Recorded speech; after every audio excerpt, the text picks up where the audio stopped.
Israel की सेना ने लेबनान पर बड़ा हमला किया। ये हमला लेबनान में आतंकी संगठन हिजबुल्लाह के ठिकानों पर किया गया, जिसमें बड़े बड़े नुकसान का दावा किया जा रहा है। इजराइल की डिफेंस फोर्स ने इस हमले का वीडियो भी जारी कर दिया है।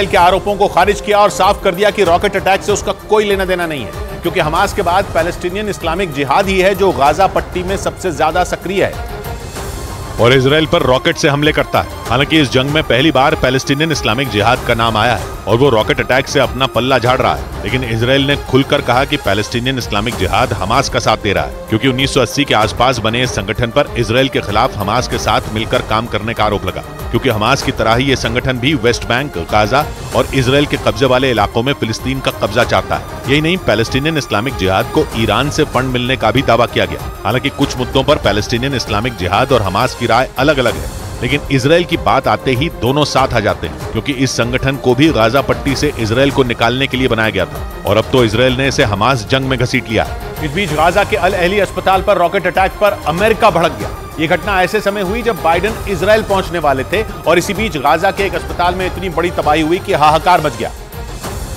जिस पर अमेरिका भड़क गया। बाइडेन ने खुद बयान दिया कि इस घटना की वजह से उन्हें गुस्सा भी आया और दुख भी हुआ, क्योंकि जंग में बेगुनाह लोगों की जान गई। यही नहीं, अमेरिका ने इस मामले की अपने स्तर पर जांच करने का फैसला किया, क्योंकि अल अहली अस्पताल पर रॉकेट अटैक के मामले में इजराइल और फिलिस्तीन एक दूसरे को जिम्मेदार ठहरा रहे हैं। और इसीलिए बाइडेन ने फैसला किया कि अमेरिका खुद पता लगाएगा कि अल अहली अस्पताल पर रॉकेट अटैक किसने किया और जंग के 11वें दिन वहां क्या हुआ। बाइडेन ने ट्वीट करके बताया कि इस बारे में उन्होंने जॉर्डन और इजराइल दोनों से बात की है, क्योंकि वो जंग में आम लोगों की मौत के सख्त खिलाफ है। और इन सबके बीच अमेरिकी राष्ट्रपति बाइडेन अपने ऐतिहासिक दौरे पर इजराइल पहुंच गए। अमेरिका इजराइल का जिगरी दोस्त है और हमास के साथ चल रही जंग में वो इसके साथ खड़ा है, लेकिन ये पहली बार है जब इजराइल का साथ निभाने के लिए कोई अमेरिकी राष्ट्रपति जंग के दौरान खुद इजराइल पहुंचा हो। इसलिए जब अमेरिका ने इतनी दिलेरी दिखाई तो अपने सबसे गहरे और पुराने दोस्त देश के राष्ट्रपति के स्वागत के लिए इजराइल के प्रधानमंत्री और राष्ट्रपति दोनों जंग के बीच सारे काम छोड़कर खुद एयरपोर्ट पहुंच गए।